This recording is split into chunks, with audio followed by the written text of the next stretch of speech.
பிரியமானவர்களே, இயேசு கிறிஸ்துவின் நாமத்தில் உங்களுக்கு என் அன்பின் வாழ்த்துக்கள். சந்தோஷமா இருக்கீங்களா?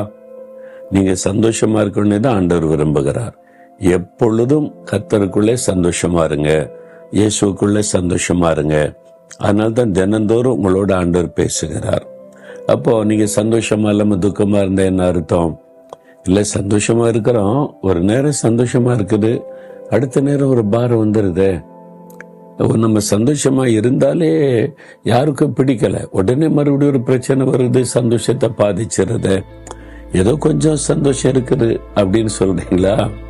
அந்த ஆண்டவர் என்ன விரும்புறார் தெரியுமா? யோவான் 16:24 உங்கள் சந்தோஷம் நிறைவா இருக்கும்படி பெற்றுக்கொள்ளுவீங்க. அந்த சந்தோஷம் எப்படி இருக்கணுமா?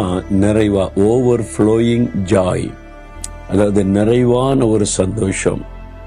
அதான் ஆண்டவர் சொல்றார், உங்களுடைய சந்தோஷம் நிறைவா இருக்கும்படி பெற்றுக்கொள்வீங்க.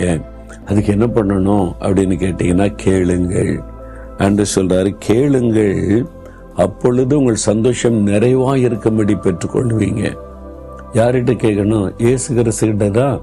ஏன்னா நமக்கு சந்தோஷத்தை கொடுக்க அவர் சிலுவையிலே நம்முடைய துக்கங்களை சுமந்தார் அப்படின்னு வேதத்தில் எழுதப்பட்டிருக்கிறார். இயேசு 53 இயேசு நம்முடைய பாடுகளை ஏற்றுக்கொண்டு நம்முடைய துக்கங்களை சிலுவையில சுமந்தார். ஏன் நம்முடைய பாடு துக்கம் அதை அவர் சுமக்கணும்?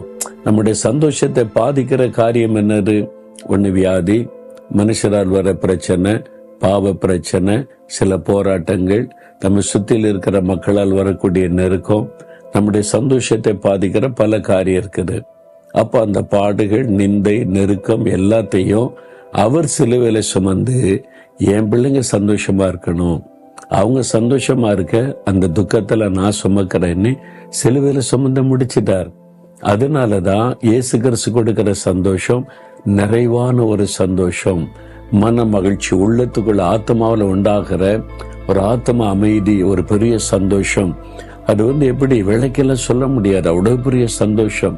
நீங்க அனுபவித்தாதான் தெரியும் ஆண்டவர் கொடுக்கிற சந்தோஷத்தை. அது நிறைவா இருக்கணுமா, கொஞ்சமா இல்ல, ஒரு பரிபூரண சந்தோஷம்.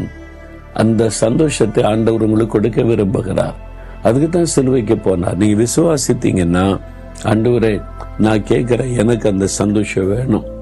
என் குடும்பத்துல, வாழ்க்கையில அப்பப்போ சந்தோஷம் வருது, பிரச்சனை, கவலை தான் மேற்கொள்ளுது. கொஞ்ச நேரம் சந்தோஷமா இருக்கிறேன், சில காரியம் கொஞ்சம் சந்தோஷமா இருக்குது, ஆனா நீங்க நிறைவான சந்தோஷத்தை தருவேன்னு சொல்லியிருக்கீங்க. எனக்கு அந்த சந்தோஷம் வேணும், என் குடும்பத்துக்கு அந்த சந்தோஷம் வேணும். கேளுங்கள், கொடுக்கப்படுன்றார் ஆண்டவர். நீங்க கேளுங்களேன் விசுவாசத்தோட. ஏன்னா நீங்க எங்களை சந்தோஷப்படுத்த சிலுவையில மறிச்சிங்கல்ல, அப்ப அந்த சந்தோஷத்தை எனக்கு, என் குடும்பத்துக்கு தாங்கன்னு கேட்டீங்கன்னா சந்தோஷத்தை நிறைவாக பெற்றுக்கொள்வீங்க. விசுவாசிக்கிறீங்களா? அப்படின்னா ஜெபிக்கலாமா? அப்படியே ஒரு கண்களை மூடி 1 நிமிடம் ஜெபிங்க. இயேசுவே, கேளுங்கள், நிறைவான சந்தோஷம் பெற்றுக்கொள்வீங்கன்னு சொன்னீங்க. நான் கேட்கிறேன், எனக்கு வேணும் அந்த சந்தோஷம், என் குடும்பத்துக்கு வேணும் அந்த சந்தோஷம், நிறைவான சந்தோஷம் வேணும். ஆண்டவரே, இந்த சந்தோஷத்தை பாதிக்கிற எல்லாத்தையும் மாற்றி பரிபூரண சந்தோஷத்தை எங்களுக்கு அருளி ஆசீர்வதியும். இயேசுவின் நாமத்தில் ஆமேன், ஆமேன்.